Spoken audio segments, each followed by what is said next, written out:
Hello students, next हमारा topic है enumerated data types. Enumerated data types means जो user defined data type है। इसके पहले जो हमारे डेटा टाइप्स हमने डिस्कस किए int, float and so on, वो हमारे ऑलरेडी सी लाइब्रेरी में स्टोर हैं। We just use to pick and use them. But enumerated data types क्या होते हैं? हमारे खुद के डिफाइन किए हुए, और जो किसी भी की मतलब किसी भी वर्ड को आप अपना एनिमरेटेड डेटा टाइप्स डिफाइन कर सकते हो, but condition is one that you have to place the keyword is in front of that data type. Suppose आपको कुछ भी आपका डेटा टाइप बनाना है एक वीक के नाम से, तो उस डेटा टाइप के फ्रंट में आपको क्या ऐड करना होगा? ENUM, enum, जो कि आपका कीवर्ड है एनिमरेटेड डेटा टाइप्स को डिफाइन करने के लिए। एंड ये एक आपका, तो अगर हम इसको खुद से डिफाइन कर रहे हैं तो वी कैन कॉल दिस कि एनिमरेटेड डेटा टाइप्स आपकी कैसे होगी? User defined data type. और ये करते क्या हैं? ये आपके एक इंटीग्रल कांस्टेंट की फॉर्म में प्रिंट करते हैं किसी भी रिजल्ट को या आउटपुट को, rather then in form of string और कैरेक्टर्स।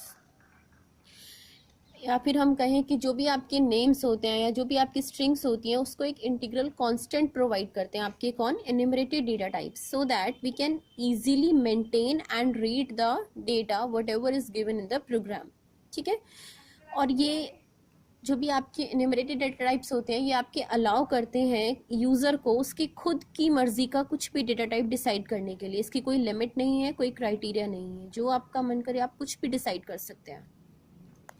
अब इसका यूज़ कैसे होता है? एग्जाम्पल हमने लिया यहाँ पे एक फ्लैग।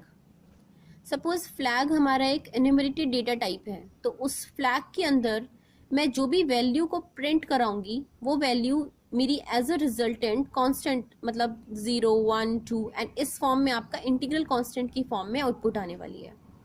तो एज्यूम जो फ्लैग के अंदर मेरे पास नेम्स थे, सपोज वो है मेरे पास constant 1, constant 2, constant 3 and so on, जितने मर्जी नेम्स हो सकते हैं किसी भी एक आपके डेटा टाइप में। तो कांस्टेंट 1 को मैंने यहाँ पे डिफाइन किया है 0, then 1 and then 2 and then so on.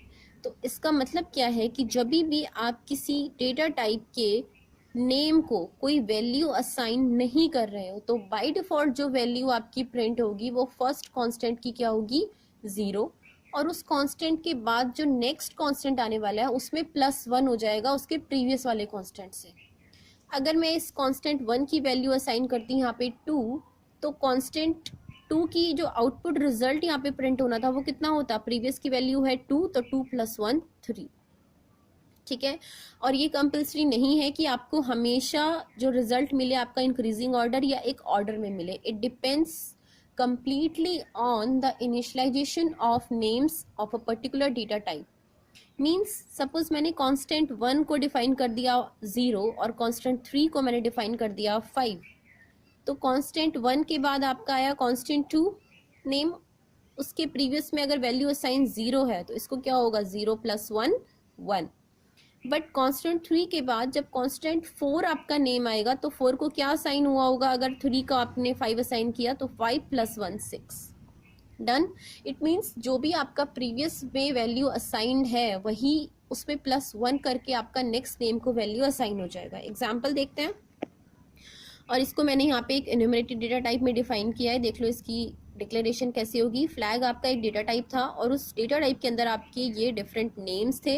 Curly braces के बाद आपका सेमीकोलन यूज हुआ है और इस पूरे डेटा टाइप के आगे मैंने यहाँ पे ऐड किया ENUM, enum।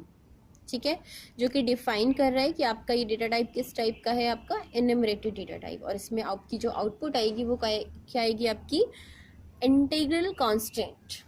अब देखो एक एग्जांपल है जिसमें मुझे कुछ वीक डेज को रिप्रेजेंट किया मैंने, कि आपके जो वीक में डेज हैं वो कितने होते हैं? Monday, Tuesday, Wednesday, Thursday, Friday, Saturday and Sunday. और मैंने किसी भी डे को कोई वैल्यू असाइन नहीं की है। जब मैंने किसी डे को कोई वैल्यू असाइन नहीं की है तो जो सबसे पहला कांस्टेंट मैंने यूज किया यहाँ पे वो कौन सा किया है? मंडे। दूसरा कांस्टेंट, तीसरा कांस्टेंट, चौथा एंड सो ऑन।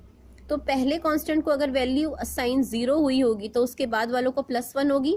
0 + 1, ट्यूसडे को 1 मिला, वेडनेसडे को 1 + 1 2 मिला, थर्सडे को 3, फ्राइडे को 4, सैटरडे को 5 एंड संडे को 6। तो मुझसे प्रिंट कौन से डे का करवा रहा है? ये वेडनेसडे का। देखो जब आप किसी भी डेटा टाइप को डिफाइन करते हो तो उसको आप प्रिंट कराने के लिए जब आप यूज़ करते हो मेन फंक्शन में, तो आप एक एक्स्ट्रा वेरिएबल यूज़ करते हो so that I can use that particular name in that variable. मेरा डेटा टाइप था वीक, उस वीक को डिफाइन करने के लिए मैंने यहाँ पे एक डे अदर वेरिएबल लिया जिसमें कि मैं इसके नेम्स को स्टोर करवा रही हूँ, ठीक है। तो उसको मैंने इस तरह से डिफाइन किया इनम वीक, और वीक के अंदर मैंने क्या स्टोर करवा रही हूँ, डे वेरिएबल में उस वीक एन्यूमरेटेड डेटा टाइप के नेम्स। तो डे जो है आपने किस में प्रिंट करवा रहा है, वो वेडनेसडे के लिए।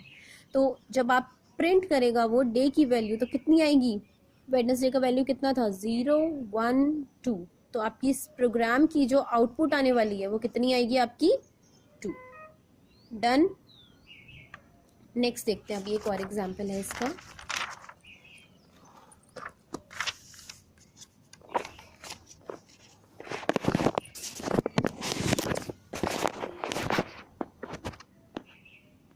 सपोज मेरे पास एक ईयर इनमरेटेड डेटा टाइप है, उसमें ये रैंडम जो भी आपके इन द ऑर्डर आपके नेम ऑफ मंथ्स है, एंड नाउ मेरे को सबका वैल्यू प्रिंट करवाना है, मतलब मेरे को किसी एक का नहीं कराना। तो डेफिनेटली मैं बार बार तो प्रिंट एफ कमांड नहीं दूंगी 11 टाइम्स।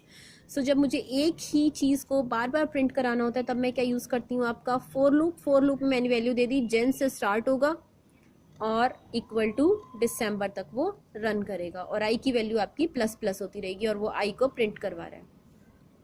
तो जब आई की वैल्यू जनवरी थी तो सबसे पहले जो जनवरी है, मेरा पहला कांस्टेंट क्या है, जनवरी। तो पहले कांस्टेंट को वैल्यू क्या मिलती है बाय डिफॉल्ट, अगर मैंने असाइन नहीं किया 0, तो सबसे पहले आपकी जो आउटपुट आएगी आई पे वो कितनी आएगी 0, एंड देन प्लस प्लस होते हुए आपके टोटल मंथ्स होते हैं 12, तो आपका जो आउटपुट जनरेट हुआ वो कितना हुआ 0 से 11 तक। डन।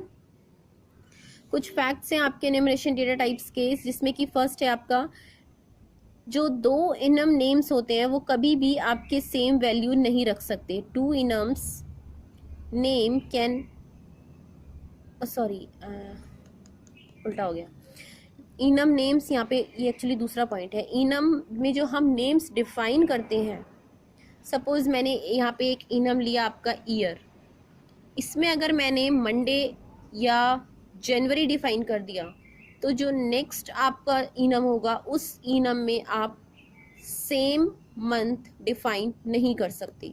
ये पहला केस। क्या कि आपके किसी भी दो इनम के जो नेम्स या मैं कहूँ कॉन्स्टेंट्स वो कभी कॉमन नहीं होंगे, बट इनम्स के जो नेम होंगे उसमें वैल्यू सेम हो सकती है। इट मीन्स कि अगर जनवरी को 0 मिल गया then it might be possible कि फैब को भी 0 मिले अगर मैं उसको इनिशियलाइज कर दूं। जस्ट लुक एट हियर, यहाँ पे मेरा एक इनम था और उसमें मैंने जो नेम्स दिए वो दिए फेल एंड फ्रीज, और दोनों का वैल्यू मैंने इनिशियलाइज करा दिया 0। या फिर एक यहाँ पे देख लो इसको पूरा प्रोग्राम की फॉर्म में, इनम था उसमें आपकी स्टेट है, एक फेल, एक फ्रीज, एक वर्क, और मैंने तीनों को वैल्यू असाइन कर दी। तो मेरा आउटपुट क्या आएगा यहाँ पे 1 0 0, बिकॉज मैंने यहाँ पे देखो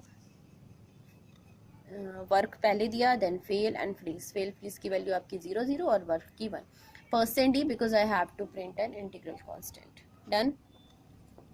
नेक्स्ट हमारा है, इसमें हम जो वैल्यू असाइन करते हैं वो किसी भी ऑर्डर में हम कर सकते हैं। हमने इसको अभी पहले भी देखा था। लुक एट हियर, संडे को मैंने 1 दिया, मंडे को कोई इनिशियलाइजेशन नहीं किया, ट्यूसडे को 5 दिया, वेडनेसडे को नहीं दिया, थर्सडे को दिया 10 और फ्राइडे सैटरडे को कुछ नहीं दिया। तो अगर संडे को 1 है तो मंडे को कितना असाइन होगा 2 1 2, देन ट्यूसडे को 5 असाइन है, दैट्स वाई ट्यूसडे के नाम पे आपका क्या प्रिंट हुआ 5, वेडनेसडे का 6, थर्सडे को असाइन है ऑलरेडी 10 तो 10, और फ्राइडे सैटरडे को उसके प्रीवियस थर्सडे के पास क्या था 10, तो 10 + 1 11 एंड 12। डन। नेक्स्ट, इसमें हम कोई भी एक्सप्लिसिटली वैल्यूज असाइन नहीं करते किसी, like if we do not explicitly assign values to enum names the compiler by default assign value from 0। ये अभी हम डिस्कस कर चुके हैं कि जब हम किसी भी वैल्यू को असाइन नहीं करते तो बाय डिफॉल्ट जो वैल्यू आती है हमारी वो कितनी आती है आपकी 0। डन। एंड व्हाट, ये इंटीग्रल कांस्टेंट की फॉर्म में आपका आउटपुट देता है, and this is already discussed with you in a first fact that two enums cannot have same constant names else it will give error. So done with this. Thank you.